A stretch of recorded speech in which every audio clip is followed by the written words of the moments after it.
And here people were thinking the undercard might not be exciting. It was a nice win for you. How do you feel about your fight? Yeah, it was a great fight. Again, my technique worked this time, so it was fantastic. And that was definitely one of those things that it was in the back of my head. And Dana mentioned it again in the locker room.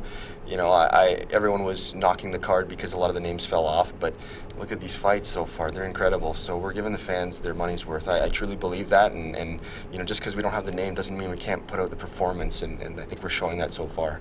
How much does that factor into your brain, though, when you're thinking about fight bonuses and putting on an exciting show, and at the same time, what if your strategy wasn't necessarily to go headhunting? It could happen, yeah.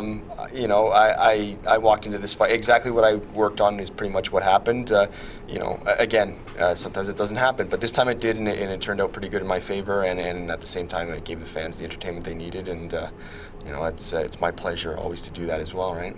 You're coming off a loss that took place down in Brazil. How does it feel to be the guy at the with the home crowd advantage tonight?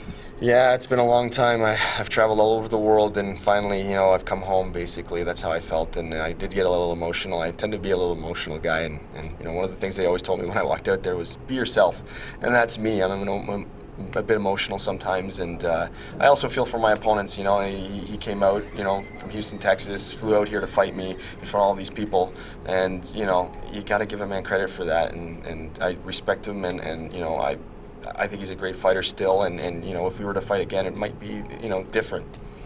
You're known as a very strong Brazilian Jiu-Jitsu black belt. How satisfying is it to get a KO win? Yeah, I mean, I do have kickboxing experience. Unfortunately, my first fight in the UFC didn't turn out too good for me in that sense. I looked really stiff, and there were a lot of things that were wrong with me in terms of my technique and the way my body was moving. And it was something that I seriously had to be very honest with myself when I went back to the gym and just break myself down again. And it was very hard, but I'm very lucky that my coaches, you know, instilled the confidence in me again to come out and believe still. You were very emotional. What was the first thing that went through your mind after that? It just was a rough camp, a lot of doubts.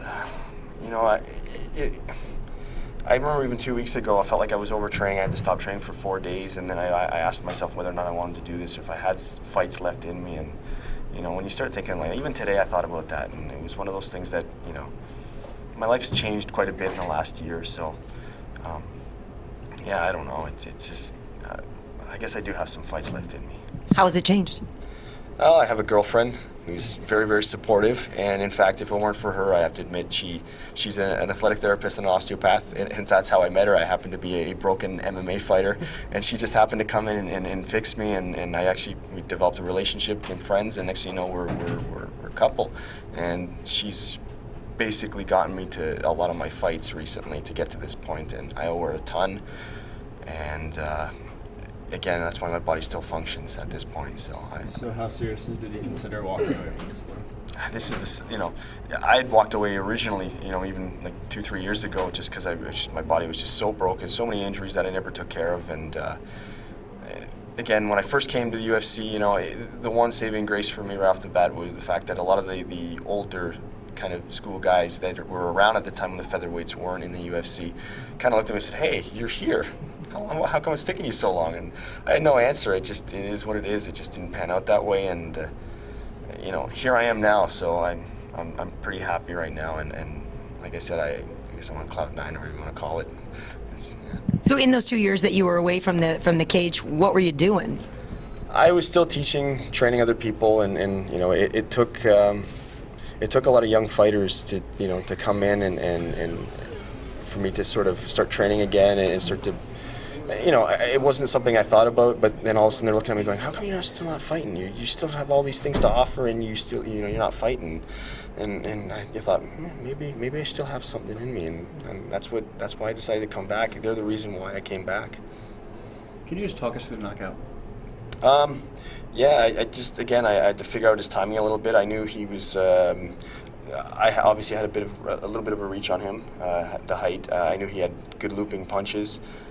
So I had to be careful with that, make sure I was shelling up nice, and but also at the same time finding the opening and countering. And that head kick that I throw, it's something that I throw often. And whether or not it lands, sometimes it just to create a block or some sort of situation. And again, it's exactly how I trained it. I threw it. He had actually blocked the second one, and then he dipped into my right hand, and that's how I trained it, and that's how it happened. And again, hey, it worked. So I'm Can pretty you just happy. give us the final word on Showdown Joe? He says that he's the best fighter in media. Could you just, is he any good? Wow, you really put me on the spot, didn't you? Wow. Well, considering I helped him a bit, I'd like to think that he's picked up a few things, and he's pretty decent. How's that? Is that all right? All right. We'll end on that. Okay. Congratulations. Awesome. Thank you, guys. Thank you.